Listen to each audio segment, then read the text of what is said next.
National service. Thank God they're bringing it back. Thank God they're bringing it back. I wish that the Tories would just give Seb Payne a fucking constituency so that he stops pulling this shit. so he can like go and get into the local potholes. Do you know what I mean? And fuck off with this. Do you think they're like, what can we get him to say now? He's literally like advocating for like the bombing of Scotland at this point. He will literally say anything they want him to. I'm being glib, obviously. Yeah. National service. How do we feel about it? How do we feel? Sick. I think. You look like you've been enlisted in national service. Yeah. No, I have. I've actually preemptively shaved my head because I'm joining the army. No, I think we can all agree young people have had a really fucking easy ride recently. Yeah, damn right. And it's time to give back. God damn. They've all been at school and university in person for a long amount of time. They all could see their friends a lot. Apart from the ones trapped under the concrete. Yeah, well, part of the service could be them rescuing them from the concrete. Yeah, I think this country has given young people so much and respects them, and people are really optimistic about their chances. No one wants to leave. No one wants to go to Australia. They want to build their lives in this country. So I think it's really important that we need to give some of that back to this great country that's given us so much. Can you imagine the queue for the prescription refills? Like if we did national service for young people now. What, 7 million people? Like you'd never get round to doing any exercise. Everyone would be in the queue all day. Refilling their prescriptions. I'm actually not fully against this. Ollie. Such a cock. Here we Why? go. Okay. So we'll make you stick in education until 18, right? That might be GCSEs, then A-levels, or an apprenticeship.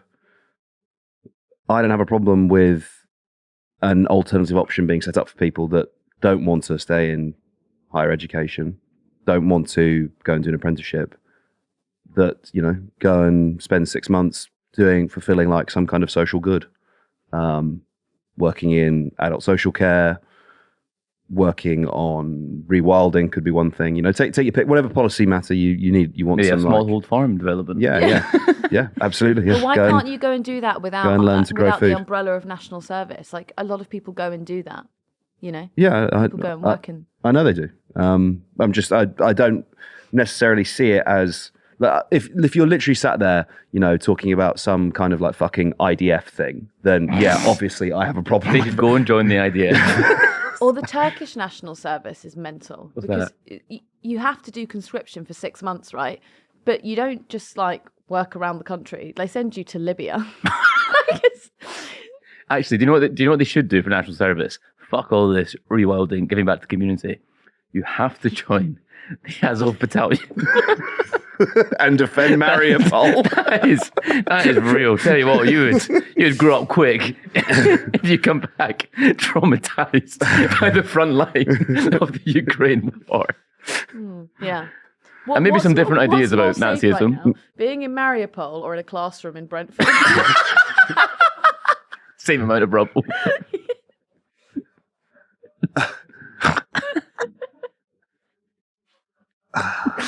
Look. I just think it's an idea that's conceived by people who never had to actually work for what they've got. See, the National Citizen Service, it exists already, doesn't it? It was Cameron's thing. There's like an NCS that exists in England. Used to be. I think there was something like 600,000 people have done like a national citizenship. What is it, like DFE? It's basically like DFE, but I think it's very similar to what Seb Payne has proposed, but it's opt-in. And so people are making the point that lots of people get stuff out of it, but there are people who have gone out of their way to join a national citizenship service. So imagine how annoying it would be if you want to do this, if you're surrounded by people who are forced to be there, to be like painting lines on roads and stuff. I think the outcomes of this would not be as positive, perhaps. I just think it's an absolutely ridiculous idea cooked up by someone who's so desperate to impress like the 50 or 60-year-olds in the Conservative Party that he will absolutely say anything. Because come on, are you really going to look, as you said earlier, you're going to really look at 16 to 19-year-olds and think, yeah, they need to see a little bit of rough, you know? But I agree with both of you. I don't think this idea is suggested from a serious place.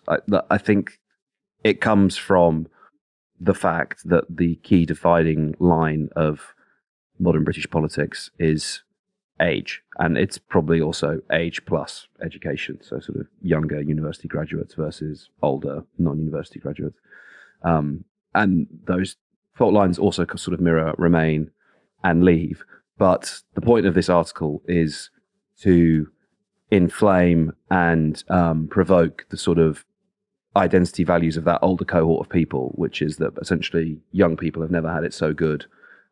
They're soft. They don't do anything productive with their time. So let's make them wipe our asses for 6 months in the social care system. That'll teach them good. It's to provoke the culture war. It's to inflame that division and that tension. And the sort of thing that I was talking about, which again, to be explicitly clear, is not compulsory military service, is actually sort of litter picking or painting lines on roads, similar to, let's say, what someone does when they're on community service. I'm interested. I can see that there are merits to that. I'm probably not necessarily an advocate for it. I love it. Put all young people in prison. And that's kind of, what they're trying to do, right? They're trying to inflame that tension between the two, because you're courting, as you said, 50 and 60-year-olds who think that the younger generation is lazy, have never had it so good, despite the fact that, first generation post-war Britain have a lower standard of living than the one that came before them during now the hardest, longest squeeze on living standards since the Napoleonic Wars, on the quality of living. And the average age at which first-time buyers get a house is, I now think, 34. So obviously life is not all sunshine and rainbows and avocados and lattes, as they want you to believe. But what I'm just... the article was interesting because it's a signifier of that debate and division. If you actually wanted to have a serious conversation, which they don't, about national service, I think there is a legitimate argument for it. It's just what they're advocating is not the thing. Hospitality. 1 year in hospitality. That would knock the kinks right out of you. Yeah.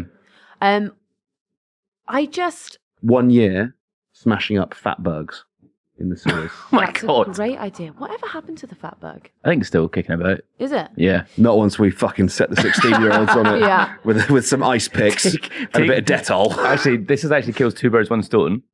Take all those machetes off the street and send those boys to town on the fatberg. That'll be... tell them there's ops on the other side. And they will be through that. No, but then there'd be like someone who comes online to go like, well, back in my day, we had to take the fatberg out with our bare mouth. We didn't have your conflagrated zombie knives with modern We technology. had to lick and kiss the fatberg. Yeah. I just had half a sandwich in a brown paper bag and my teeth. That kept us warm, the fatberg. Do you think the adult social care line is that they know that they can't afford to keep providing it on the public purse, and so it'd be better if you just got a load of 17 and 18-year-olds in there and call it national service, but actually it's just we don't have any money to employ anyone anymore. But I don't think it's necessarily a bad thing to have younger people in contact with the older generation, fostering friendships, relationships, meeting people that you wouldn't otherwise meet. I don't think it's a bad thing. Yeah, we'd definitely get immigration down, because most people would go, fuck that, I'm not doing that. I'll take my chance in Libya. I'm not going down near the fatberg. It's the two options. There'd be such a... Wiping a granny's arse or going to Libya. At risk of trying to have a serious conversation about this, I think that, British society is increasingly fractured, atomized, and separate from one another, that people don't really get out of their echo chamber, bubble, call it whatever the fuck you want to call it. And people live increasingly digitized online lives surrounded by people that they agree with. And actually, it's not the worst thing in the world to go and spend some time working with someone from a different background, whether it's because they're super posh and you're not. They're really old. You're not. Whatever the difference is, spend time hanging out. You're playing the long game to meet Charlotte Owen. That's what's going on here. I'd like to hear your line of thinking there, Eva. Well, you come across people that you don't normally agree with and, or in other walks of life, and they might be a bit posher than you or whatever. And Charlotte, please call me back. None of those things are true. Charlotte Owen and I not only see eye to eye on every political issue, I'm also far posher than her. You'd probably find out they had a How is it? Just sorry.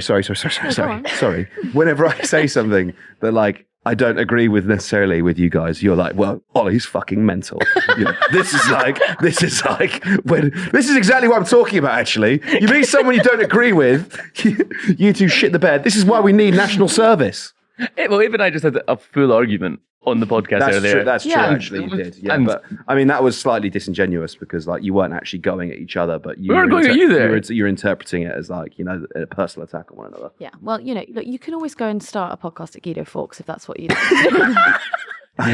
Welcome to the CapX podcast with Ollie Tugmore. This is why you should pay more tax and I should pay none.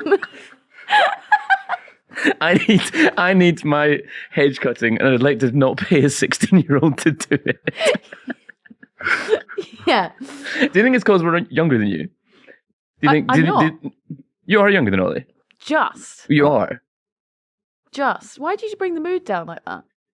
No, because do you think it's we have more empathy with young people still? You've crossed over into boomer world. Yeah, but crossing over would imply that I wasn't there in the first place. That's true. Yeah. You've been a boomer forever, as a 47-year-old man. Boomer at heart, live, laugh, love. Yeah. What's got two thumbs and hates the proletariat? This guy. This is what I'm talking no one in their right minds finds that joke funny. You walk into a pub and use the word proletariat. People be like, who the fuck are you? Sorry, I'm going full Mick Wright here. Yeah, but they also wouldn't know who Pat McFadden was. Yeah. Not tell the Salmon and Bull. I don't know what that is. It's a pub in the East End. Does he hang That's out what they're there? talking about. It's really good karaoke there, actually. Really? Cash only as well. Cool. My type of place. As a key proponent of GB News' Save Cash campaign. Sort of place my granddad would go to see a man about a dog. What's that? Yeah. With a wallet for the 50s. And a big knife. Fresh from the fatberg. From the fatberg.